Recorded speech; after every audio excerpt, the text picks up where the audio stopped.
everyone. Today I'll share with you my digital story 11, which is based on Model 11, Learner Autonomy and Self-Regulated Learning. First, I believe that we must highlight some key terms based on our readings. So, in both chapters, we encounter terms such as learner autonomy, self-regulated learning, and agency. So here, these terms are important because they actually describe the way learners can take charge of their own educational learning. So when we talk about first autonomy, so here we are focusing on learners being independent and responsible. Self-regulation, it refers actually to how learners can plan, monitor and reflect on their educational progress. And agency is all about students actively participating and also making choices in their learning processes. So here, these terms actually can give us an idea and insight into how technology can support learners to become more active and also self-centered and directed. Reflecting on the first assigned article titled Technologies for Teaching and Learning Second Language Speaking by Blake 2017, this actually chapter, one of the main concerns that language teachers have about when using technology to teach speaking skills is the lack of face-to-face interactions. This might limit the student's ability to learn correct pronunciations and also to have natural conversation flow. But technology actually, or when it comes to the computer assisted language learning, it can offer many tools and options for practicing speaking in the situations. So, for instance, call tools allow for asynchronous communications like leaving voice messages, and also synchronous communications such as making video calls. So these tools can help the students to practice speaking in a meaningful ways, even if the teacher is not available to guide them and help them in every conversations. So call here actually, or such activities when it comes to the call, can encourage learners what is called autonomy. So this led to students to practice at their own time, and such tools can be automatic speech recognitions, ASR software. So this, we had the example of Dragon Naturally Speaking, which provide feedback and also can help the students improve pronunciations without teachers' help. So this shifts actually can give students more agency in their learning, so that they can practice and also receive feedback independently. The second reading, titled Tea Collaboration, Chapter 13 by Dolly, 2017. This is about tea collaboration, which in the situations can be defined in the language learning as a form of distance collaboration where second language learners or students in general can use online tools so that they can communicate and work together even if they are in different locations. So here the approach actually is used for language and intercultural learning, because this allows the students to work on projects by joining one another and also communicate in the target language they are learning. Let's assume, for instance, English. So in addition to that, they also engage in a meaningful interaction with the speakers, whether they are from their peers or also from other cultural backgrounds. So here, 3 collaborative projects, second language learners, they can get the chance to apply language skills in contexts like real world. Then we have the social cultural approach here. So basically, this approach suggests that interactions with others is an important and a critical part when it comes to learning a language. So the collaboration actually can be synchronized, as we said, that's like making video calls live, or it can be asynchronous, which is like email exchange.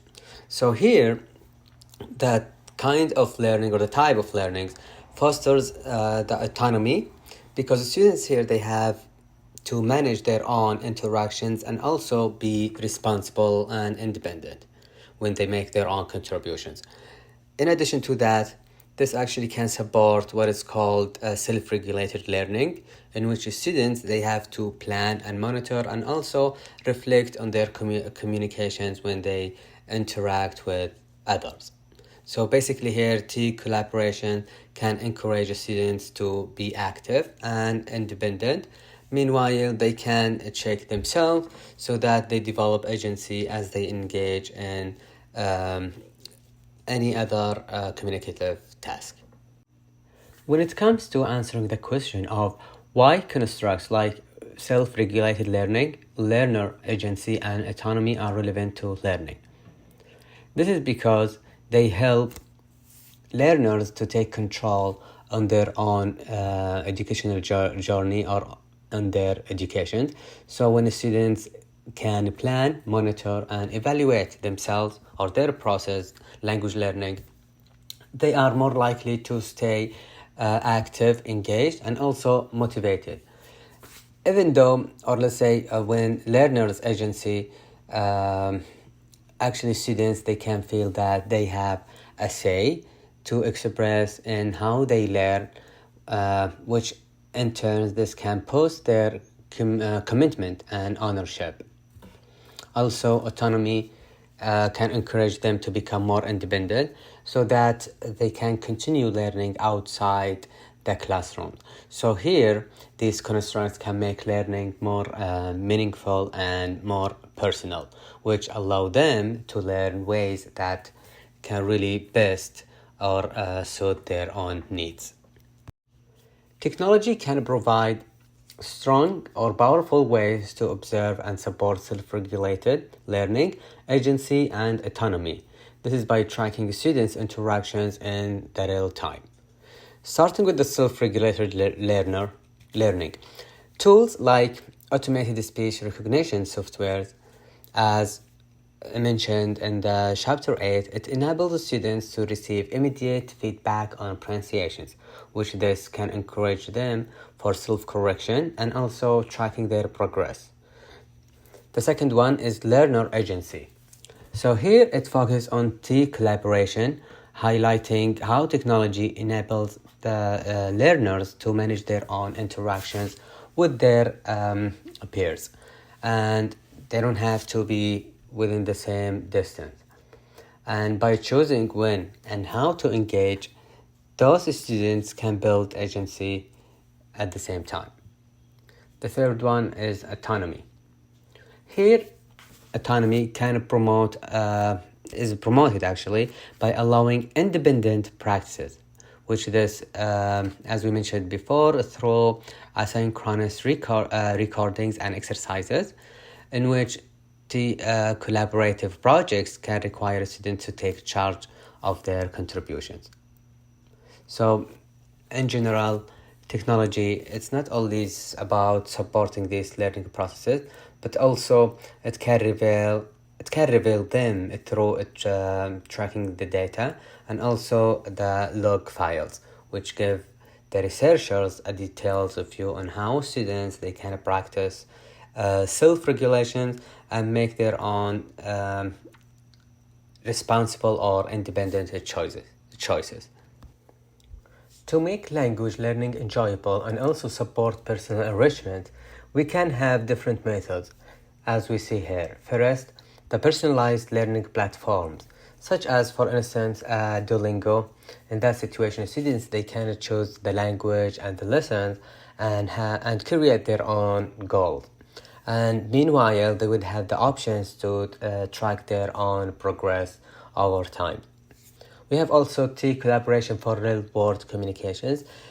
We will see later on the lesson plan some of the ads, that websites that's called iTalk, which here learners they can interact with peers from other cultures, practicing communication just like in the real world, which at the same time they would develop their own skills and build confidence.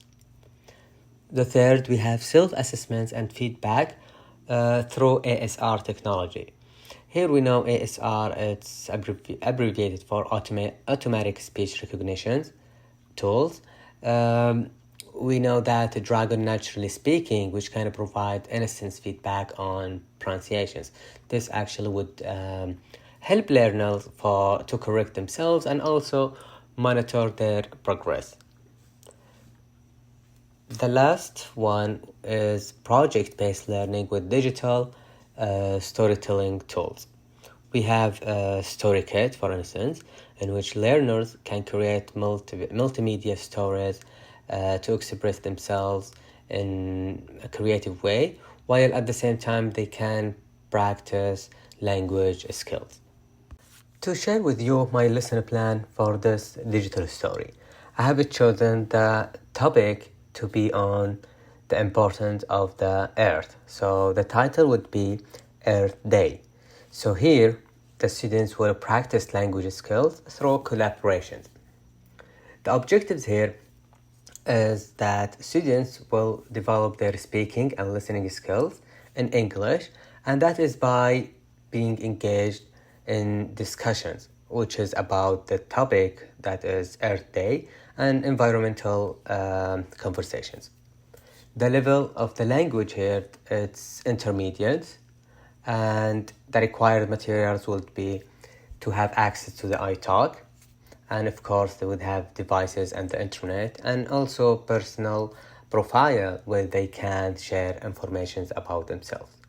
So in this lesson, actually, students will explore the topic of Earth Day, and so they would discuss ways to protect the environment while practicing vocabulary and conversational skills. And this is actually by using iTalk, which will give them a chance to collaborate with others from different culture. So the introduction basically would be about, when we give them the introductions, about explaining the Earth Day and why it is celebrated everywhere around this world. So we will highlight some of the important vocabulary that are related to the environmental conversations, such as recycling, sustainability, pollutions, and so on.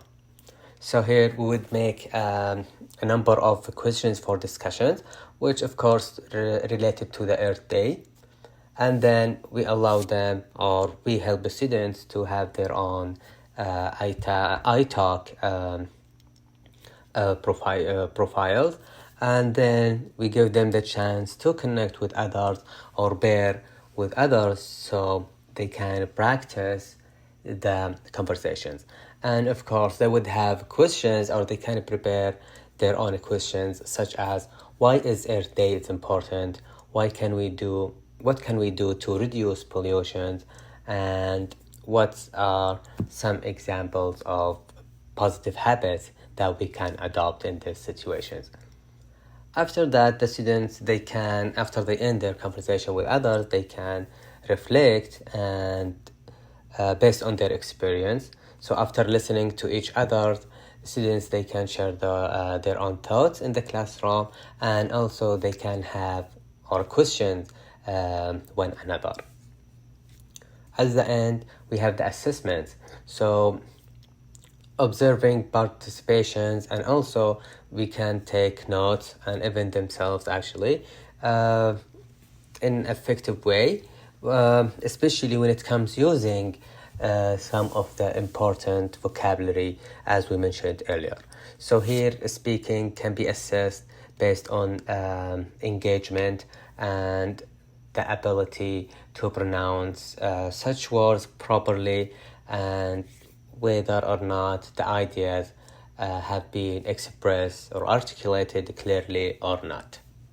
So here we can say that this actual lesson can help the students to improve their speaking skills by being exposed to a vocabulary ahead and such topics and questions where they can familiarize themselves and then reflect at the end of the class.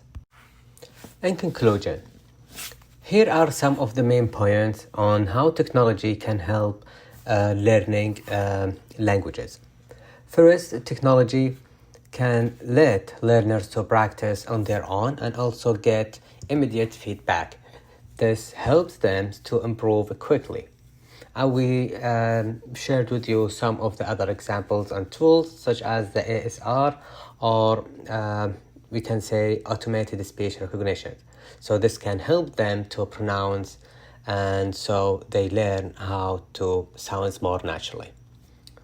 Another something interesting is the TIL collaboration, which this can connect the students, learners with other people from, or let's say, around the world. This is not only improve the students' skills, language skills, but also give them the opportunity where they can learn about different cultures. In general, these tools actually can help second language or students take control of their own learning and also build their own confidence. When combining independent practices with being involved in activities with groups, technology actually can make language learning more interactive and entertaining. Thank you for listening.